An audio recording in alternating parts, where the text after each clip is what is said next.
तो आज की वाणी है 31 दिसंबर 2022। कल से तो नया वर्ष शुरू हो रहा है। तो बाबा कह रहे हैं, मीठे बच्चे, तुम्हें शिव जयंती का त्योहार बड़ी धूमधाम से मनाना है। फरवरी में आ रहा है शिव शिव जयंती, शिवरात्रि। ये तुम्हारे लिए बहुत बड़ा खुशी का दिन है। सबको बाप का परिचय देना है कि शिव बाबा जिस दिन आया, उस दिन उसने हमें अपना बच्चा बनाया। और जो है, फिर उसके बाद हम सारे दुखों से पार हो गए। तो इसीलिए बाबा ने कहा, ये तुम्हारे लिए बहुत बड़ा खुशी का दिन है। प्रश्न है, कौन से बच्चे अपना बहुत बड़ा नुकसान करते हैं? घाटा कब पड़ता है? क्या नुकसान करते हैं? जो बच्चे चलते चलते पढ़ाई छोड़ देते हैं, वे अपना बहुत बड़ा नुकसान करते हैं। किसी भी वजह से पढ़ाई नहीं छोड़ते। हम भी अभी देखते हैं, जो हमारे पास काउंसलिंग के लिए फोन आते हैं, अलग अलग वजह से लोग फोन करते हैं। मगर अगर कोई भी बाबा का बच्चा है और थोड़ा सा भी रेगुलर है, चाहे वो कैसे भी मुझे सकता है, तो उसको बड़ी जल्दी उसको निकाल लेना आसान होता है, किस चीज से भी, डिप्रेशन, स्ट्रेस, जो भी है। बट अगर वो नहीं करता है तो बहुत मुश्किल होता है फिर। तो बाबा रोज इतने हीरे रत्न देते हैं, हमें मुरली सुनाते हैं, वही अपॉइंट्स सुनाते हैं। अगर कोई रेगुलर नहीं सुनते हैं तो घाटा पड़ जाता है। तो वो बुद्धि में जाते ही नहीं है।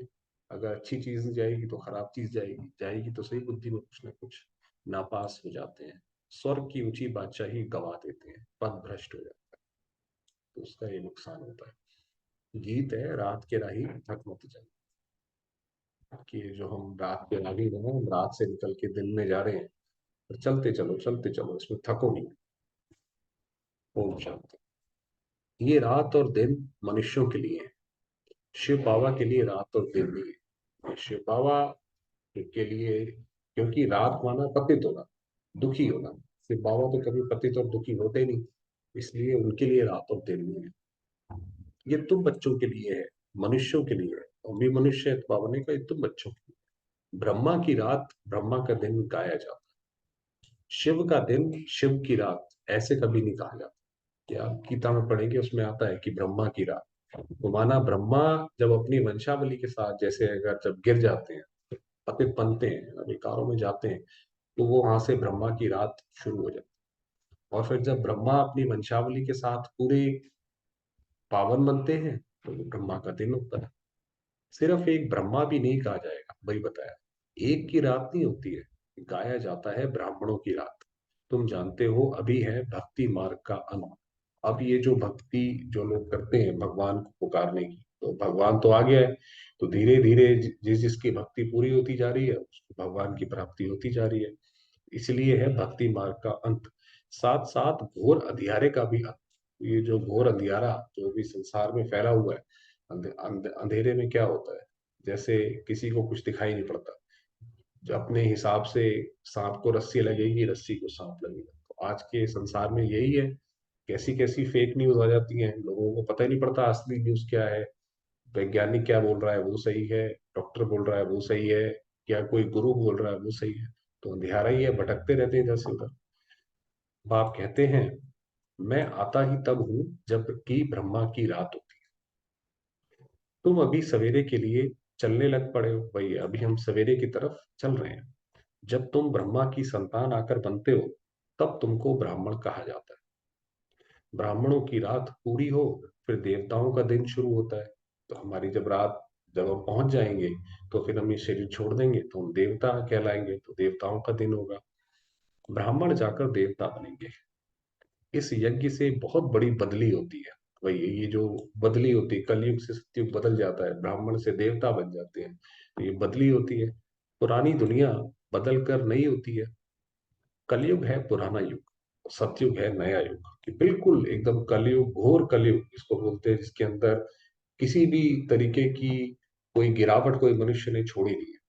वो अभी किसका भी एक्सीडेंट हुआ, तो उसके जब एक्सीडेंट हुआ, उसके वो लहूलुहान था। और लोग उसको बचाने की बजाय कोई उसकी वीडियो बना रहा है, कोई उसके पैसे लूट रहा है। तो ये क्या है? घोर कलयुग है। और वहां से सतयुग नया युग होना, तो ये एक सबसे बड़ी बदली है। फिर त्रेता 25% पुराना, द्वापर 50% पुराना। तो युग का नाम ही बदल जाता है। तो कलयुग को सब पुरानी दुनिया कहेगी, क्योंकि ये तो सब पुराना है ना। यहाँ तो हर चीज धीरे धीरे पुरानी होती जा रही है। ईश्वर कहा जाता है बाप को, जो ईश्वरीय राज्य स्थापन करते हैं, तो इसीलिए उन्हें ईश्वर कहा जाता है। बाप कहते हैं, मैं कल्प कल्प संगम युग में आता हूं। ये कौन सा संगम है? कलयुग और सतयुग का जो संगम है उसमें आता हूँ। क्योंकि इससे पहले जो भी संगम है, चाहे सतयुग और त्रेता के, त्रेता और द्वापर के, और द्वापर और कलयुग के, उसमें तो संसार नीचे गिरा है। उसमें कोई ईश्वरीय राज्य की स्थापना थोड़ी हुई है। तो इसीलिए बाबा सिर्फ संगम युग पर आते हैं। टाइम तो लगता है ना, यूं तो है सेकंड की बात, परंतु विकर्म विनाश होने में समय लगता है। ऐसे तो हम बाबा के, जब हम बने, हमने बाबा को दिल से बाबा माना, अपना पिता माना, तो जैसे हम, हमारे काफी सारे दुख तो उसी में दूर हो गए। हम सदगति को तो आ गए, सदगति में तो आएंगे, एक हमें सहारा मिल गया। मगर जो विकर्म विनाश है, जो हमारे पीछे पुराने विकर्म हैं, उनको काटने में समय लगता है। क्योंकि आधा कल्प के पाप सिर पर है, हम सबके ऊपर आधा कल्प, द्वापर कलयुग, हमने पता नहीं ना जाने क्या क्या पाप किए, वो हम सबके ऊपर है। बाप स्वर्ग रचता है तो तुम बच्चे भी स्वर्ग के मालिक तो बनेंगे, तो हम उसके वारिस हैं तो बनेंगे। परंतु सिर पर जो पापों का बोझा है, उनको उतारने में टाइम, वो जब नीचे उतरे उसमें समय लगता है, योग लगाना पड़ता है। अपने को भी आत्मा जरूर समझना, तो वो कैसे कटेंगे वो पाप? जितना अपने आप को आत्मा समझ के दूसरे को भी हम आत्मा देखें। आगे जब बाबा कहते थे तो जिस्मानी बाप याद आता था, इससे पहले कोई कहता था भाई ये बाबा है, तो हमें तो जिस्मानी पिता याद आता था। अभी बाबा कहने से बुद्धि ऊपर चली जाती है। अब जो है, हम बाबा जो बोलते हैं तो मैं निराकार शिव बाबा वो याद पड़ता है। दुनिया में और किसकी बुद्धि में ये नहीं होगा कि हम आत्मा रूहानी बाप की संतान है। अब बाबा बता रहे, देखो दुनिया में अंधियारा कैसे है, कि उनको ये पता ही नहीं है कि हमारा कोई पिता भी है, और वो ऐसे आता है, ऐसे हमारी मदद करता है और हमारे लिए ये सब करता है। तो उनको थोड़ी पता है कि हम रूहानी बाप की संतान है। हमारा बाप, टीचर, गुरु, तीनों ही रूहानी है, क्योंकि तीनों ही शिव बाबा है। तो वो हमारा बाप भी है, पढ़ाता भी है और फिर वापस भी ले जाता है, वो गुरु भी है। याद भी उनको करते हैं। ये है पुराना शरीर, इनको क्या श्रृंगार करना है? तो ये पुराना शरीर है, इसके लिए कोई अब हमें श्रृंगार नहीं करना है, इसको तो योग की शक्ति से चलाना है। बस यही, यही हम कर सकते हैं इसके साथ। क्योंकि आप इसको कहाँ तक करोगे?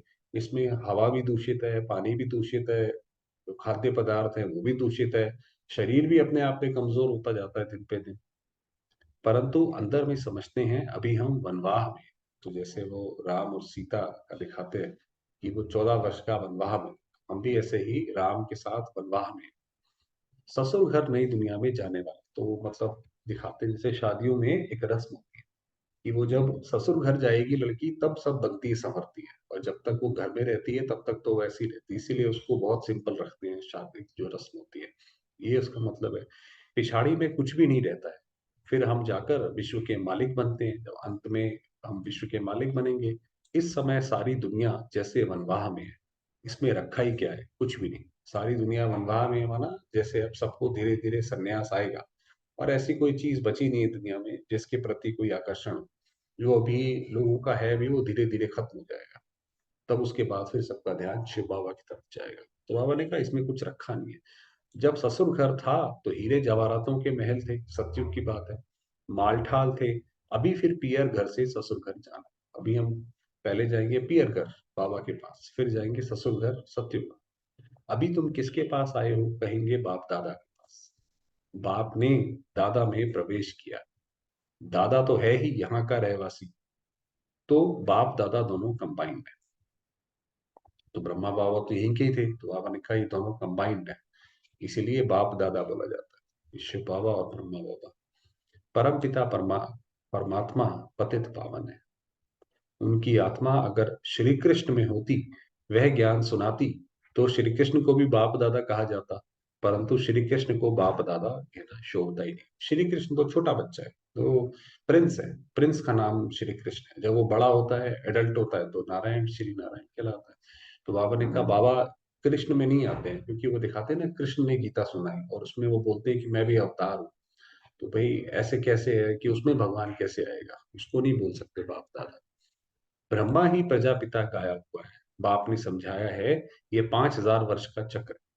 5,000 वर्ष का चक्र जो है ये चलता रहता है। तुम बच्चे प्रदर्शनी जब दिखाते हो तो उनमें यह भी लिखो कि आज से 5,000 वर्ष पहले भी हमने ये प्रदर्शनी दिखाई थी और समझाया था कि बेहद बाप से स्वर्ग का वर्षा कैसे लिया जाए। उसमें आप ये लिखोगे तो लोग आके समझेंगे कि भाई ऐसे आपने कैसे, आप कैसे कहते हो कि भाई आपने पहले भी लगाई थी। ये तो कोई बात समझ नहीं आती है। आज से 5,000 वर्ष पहले मुआफिक फिर से हम त्रिमूर्ति शिव जयंती मनाते हैं। अब बाबा वापस आते हैं, जो बाबा ने ऊपर जो टॉपिक स्टार्ट किया था शिव जयंती का, ये अक्षर जरूर डालना पड़े। ये बाबा डायरेक्शन दे रहे हैं, उस पर चलना है। शिव जयंती की तैयारी करनी है। नई नई बात देख मनुष्य बन रखा है। कोई ऐसे कैसे को, ऐसे तो कोई नहीं लिखता कि हमने पहले भी लिखा था, आप पहले भी आ चुके हो यहाँ पर। अच्छा भबका करना चाहिए, है ना, बड़े जोर शोर से करना चाहिए। हम त्रिमूर्ति शिव की जयंती मनाते हैं, छुट्टी करते हैं। शिव जयंती की छुट्टी ऑफिशियल है ना। हम जो है, बाबा कहता है छुट्टी लो और छुट्टी लेके उस दिन करो काम। कोई करते हैं, कोई नहीं करते हैं, तुम्हारा ये बहुत बड़ा दिन है। जैसे क्रिश्चियन लोग क्रिसमस मनाते हैं, बहुत खुशी मनाते हैं, अब तुमको ये खुशी मनानी चाहिए। तो ये हम भी जो है शिवरात्रि उतनी खुशी से मनाएं। सबको बताना है कि हम बेहद के बाप से वर्षा ले रहे हैं। जो जानते हैं वही खुशी। तो जिनको वो वर्षा मिल रहा है और जिनको वो प्राप्ति हो रही है, वही खुशी मनाएंगे। भाई जिनको हो ही नहीं रही वो कहेंगे भाई ये क्या, हमें फिर इससे क्या फायदा। सेंटर्स में आपस में मिलेंगे, यहाँ तो सब आ ना सके, हम मनाते हैं जन्मदिन। शिव बाबा का मृत्यु तो हो ना सके, तो जैसे शिव बाबा आया है वैसे चले जाएंगे। माना अब शिव बाबा की कोई मृत्यु नहीं होती है। पहले तो ब्रह्मा बाबा में आते थे। उसके बाद जब ब्रह्मा बाबा ने शरीर छोड़ा तो दादी के तन में आए। अब दादी ने भी शरीर छोड़ दिया, तो उनकी कोई मृत्यु नहीं है। ज्ञान पूरा हो गया, लड़ाई शुरू हो गई, बस। तो बाबा ऐसे चला जाएगा। इनको अपना शरीर तो है नहीं। तुम बच्चों को अपने को आत्मा समझ पूरा देही अभिमानी बनना है। इसमें मेहनत लगती है। तो अपने को पूरा हर वक्त जो है ये आभास रहे कि मैं आत्मा, मैं आत्मा, इस शरीर को चलानी। और जैसे बाबा आता है और चला जाता है, मुझे भी ऐसे ही करना है। सतयुग में तो आत्माभिमानी है, वहां अकाले मृत्यु नहीं होगा। यहाँ बैठे बैठे काल आ जाता है, हार्ट फेल हो जाता है, कहेंगे ईश्वर की भावी, परंतु ईश्वर की भावी नहीं है। तुम कहेंगे ड्रामा की भावी। ईश्वर की भावी माना ईश्वर ने जो चाहा वो हुआ। भाई किसी ने शरीर छोड़ा तो कहेंगे भाई ये तो ईश्वर की भावी। ईश्वर की भावी थोड़ी है। वो तो आत्मा ने जैसे कर्म किए, पीछे उसके साथ जो कर्मों की गति लगी हुई है, उसके हिसाब से उसने शरीर छोड़ा। तो कहेंगे इसलिए ड्रामा की भावी। ड्रामा में इनका ऐसा पार्ट था। अभी तो है ही आयरन एज, नई दुनिया गोल्डन एज थी। तो नई दुनिया गोल्डन थी। सतयुग के महल कितने हीरो से सजाए हुए होंगे। अकीचार धन होगा। अकीचार धन मतलब बहुत ज्यादा धन होगा उस वक्त। परंतु उनका पूरा वृतांत नहीं है, कि उनका हमारे पास कोई कंप्लीट डिटेल हमारी हिस्ट्री में भी आती नहीं है। इतना तो बोलते हैं भारत सोने की चिड़िया था। अगर सोने की चिड़िया मतलब क्या, कुछ अर्थ को एक आदि होती है तो टूट फूट पड़ती है, नीचे चली जाती है।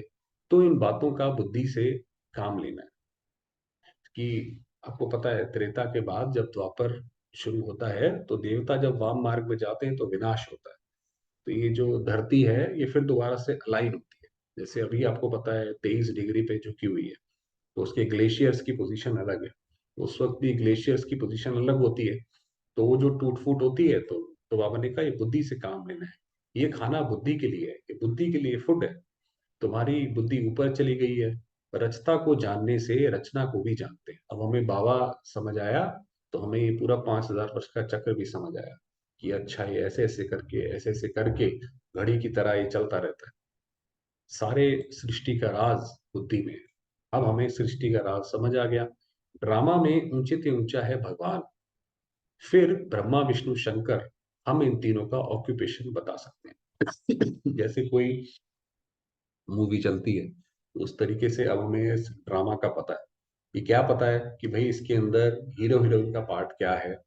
अगर आपने हीरो हीरोइन बनना है तो उसके लिए क्या करना है ना। तो अब हमें सब पता है इसके बारे में, क्या क्या पार्ट है। जगत अम्बा का कितना बड़ा मेला लगता है। जगत अम्बा जगत पिता का आपस में क्या संबंध है, कि भाई जगत अम्बा जो मम्मा और ब्रह्मा बाबा जगत पिता, उनका क्या संबंध है। ये कोई नहीं जानते, क्योंकि ये गुप्त बात है। इसीलिए अंधेरे बोलते ना, अंधेरी दुनिया, क्योंकि जानते कुछ नहीं है। इतना जाएंगे, मेला करेंगे, मलाखड़े करेंगे, कुंभ के मेले में डुबकी लगाएंगे, मगर किसके नाम पे डुबकी लगाते हो, क्यों सागर और नदी का संगम गाया हुआ है, वो सब तो नहीं जानते हैं। माँ तो यहाँ बैठी है, वह थी अडॉप्ट की हुई, इसलिए चित्र उनके बने हैं, उनको जगत अम्बा कहा जाता है। ब्रह्मा की बेटी सरस्वती, सरस्वती जो है वो ब्रह्मा की बेटी है। भल माँ का टाइटल, और उसी सरस्वती को जगदम्बा बोला गया है। भल उनको माँ का टाइटल दिया है, परंतु थी तो बेटी। सही करती थी ब्रह्मा कुमारी सरस्वती, सही माना सिग्नेचर। तुम उनको मम्मा कहते थे, ब्रह्मा को माँ कहना शोभता नहीं है। वास्तव में जो ब्रह्मा की आप संधि विच्छेद करोगे तो उसका आता है ब्रह्म और माँ। माना ब्रह्म माना सबसे बड़ी, और माँ, तो इसीलिए ब्रह्मा है। मगर बाबा कहते हैं ब्रह्मा को आप, वो तो मेल बॉडी है, उसको माँ वो कैसे वो स्नेह देगी। इसीलिए मम्मा को जगदम्बा सरस्वती को सामने रखा, तो वो बेटी। ये समझने और समझाने में बड़ी रिफाइन बुद्धि चाहिए, तो बाबा ने कहा ये बड़ी गहरी बातें हैं, ये गुह्य बातें हैं। तुम किसके भी मंदिर में जाएंगे तो झट उनका ऑक्यूपेशन जान लेंगे।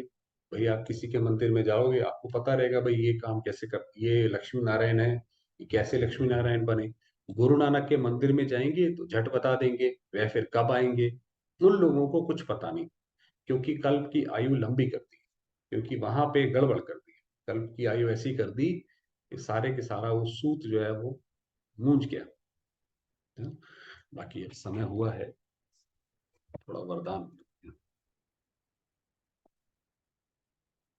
तो वरदान है, महानता के साथ निर्माणता को धारण कर। तो जैसे बाबा हमें अपने आप को महान बनाने के, है ना, कैसे कैसे बताते हैं कि बच्चे तुम नूरे रत्नो, तो वो हम उससे महान तो बने, या हम ऐसे कार्य करें महान तो बने, उसके साथ साथ निर्माणता भी। ऐसा नहीं कि दूसरे को भी ऊपर उठाए, निर्माण करें उसका। तो सर्व का मान प्राप्त करने वाले सुखदायी भाव, महानता के साथ निर्माण बनोगे तो सर्व का मान प्राप्त होगा। महानता की निशानी निर्माणता है। जितना महान उतना निर्माण।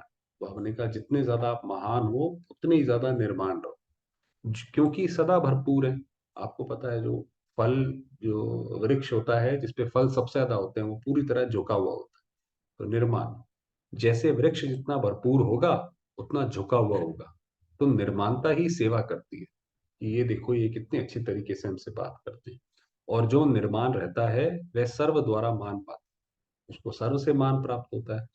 जो अभिमान में रहता है उसको कोई मान नहीं देता, उससे दूर भागते हैं। भाई कोई आप कहोगे भाई इनके साथ तो रहना ही बहुत मुश्किल है, इनके इतने सारे जो नखरे हैं वो कौन सहेगा, इनको हर वक्त ऐसे चाहिए वैसे चाहिए, हल्का सा भी इनसे कुछ ना पूछो ये नाराज हो जाते हैं। तो ये अभिमान से फिर आदमी दूर रहता है। अभिमानी व्यक्ति क्या करता है, वो अपने को ऊंचा दिखाता रहता है, दूसरे को नीचा दिखाता है। तो वो जैसे एक हिंसा करता है, दूसरे के मन को चोट पहुंचाता है। चोट पहुंचाएगा तो फिर कौन उसके साथ रहेगा, फिर जब अकेला रह जाता है तो कहता है देखो मेरा कोई साथ नहीं देता है, ये होता है। तो इसीलिए दूसरों को भी मान दो। जो निर्माण है वे सुखदायी होंगे भाई। जो अभी बताया वो हिंसा करेंगे नहीं भाई, वो दूसरे आत्मा को भी ऊपर उठाएंगे। आप भी कर सकते हो, बिल्कुल क्यों नहीं कर सकते हो, करो आगे। उनसे सभी सुख की अनुभूति करेंगे, सभी उनके समीप आना चाहेंगे। तो जब कोई इतनी अच्छी बातें करेगा और अपने से भी आगे दूसरे को रखेगा, तो उसके साथ कोई क्यों नहीं आना चाहेगा, कहेगा भी इनके साथ ही रहो। स्लोगन है, उदासी, जो ये कभी मूड ऑफ कभी वो सब होता है, उसको तलाक देने के लिए खुशियों का खजाना सदा साथ रखो। माना हमें पता होना चाहिए कि हमें अपने मन को खुश कैसे रखना है। ये हर एक के अपने अपने क्या कहते हैं, अपना तरीका होता है कि हम अपने मन को खुश कैसे रखें, कैसे याद में रहें, कैसे सेवा में रहें, कैसे और किसी काम में रहें। तो खुशियों का खजाना, बाबा ने ये जो खुशियों के खजाने दिए हैं, वो कैसे अपनी बुद्धि में घुमाते रहे, तो उदासी कभी आएगी नहीं। ये तो हमारे हाथ में है, हम अब उदासी को कितना आने दें कितना नहीं आने दें, क्योंकि अब हमें ज्ञान प्राप्त हो गया। चलिए थोड़ी देर बाबा को याद।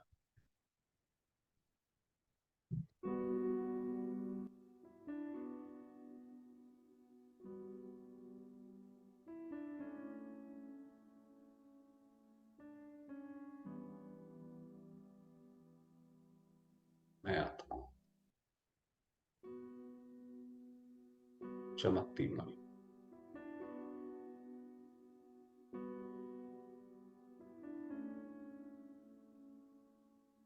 इस शरीर रूपी मंदिर में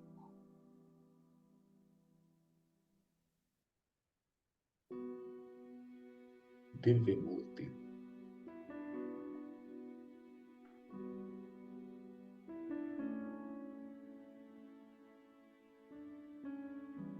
परम पवित्र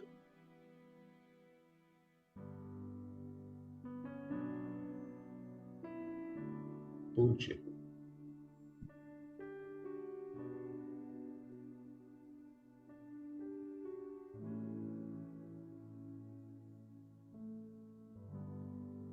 पवित्रता की किरणें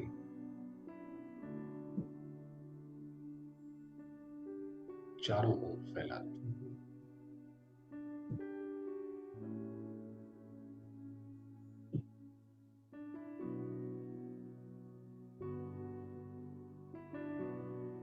ये शरीर शांत, पवित्र है, स्वस्थ।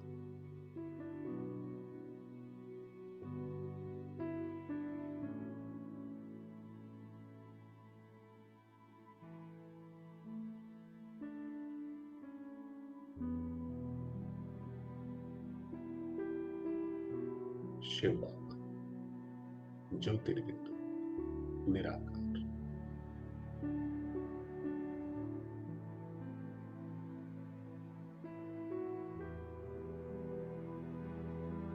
मेरे प्यारे बाबा,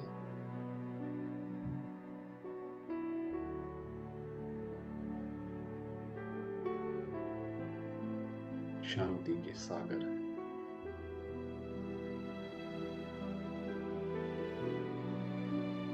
स्नेह स्वरूप है।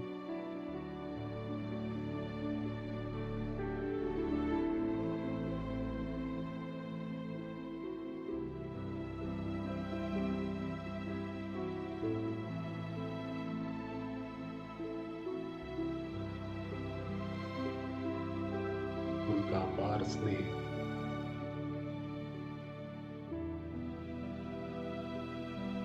अनेक दुआएं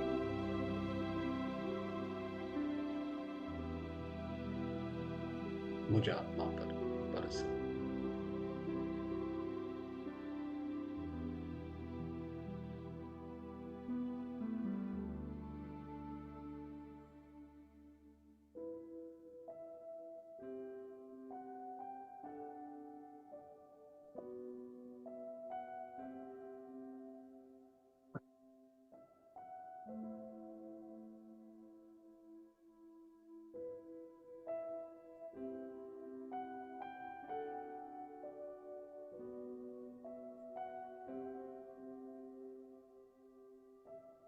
अनुभव करेंगे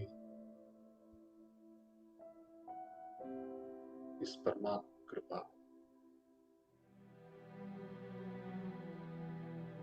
स्वयं के।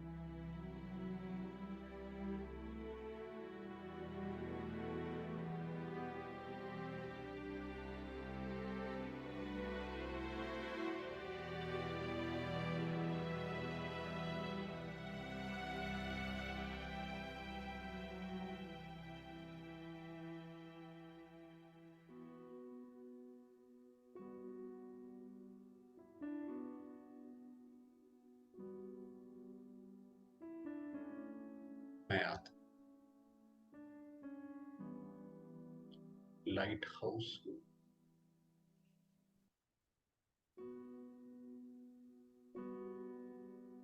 शांति की देवी।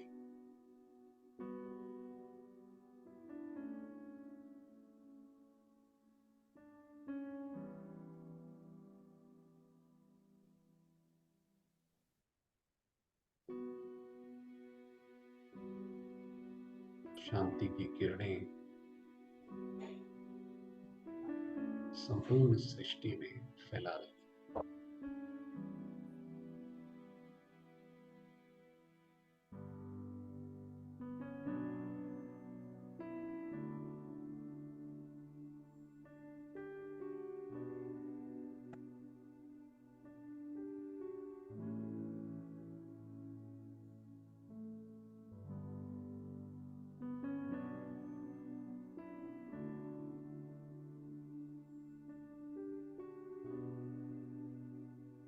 सर्वात्माएं ज्योतिर्बिंदु इस प्रभु प्रसाद को स्वीकार कर रहे हैं।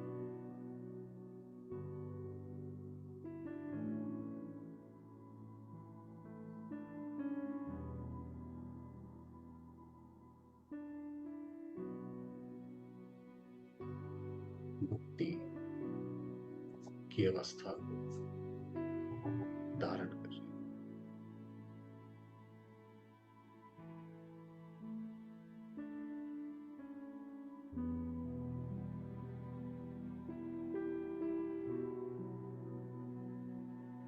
अपनी चिंताओं से, दुखों से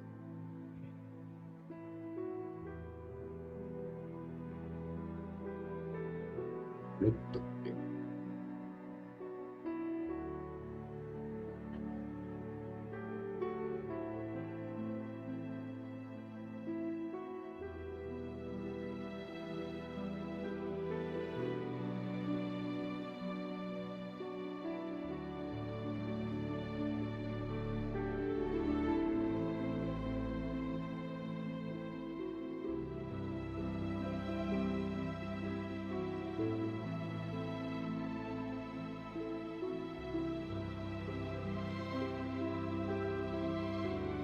ओम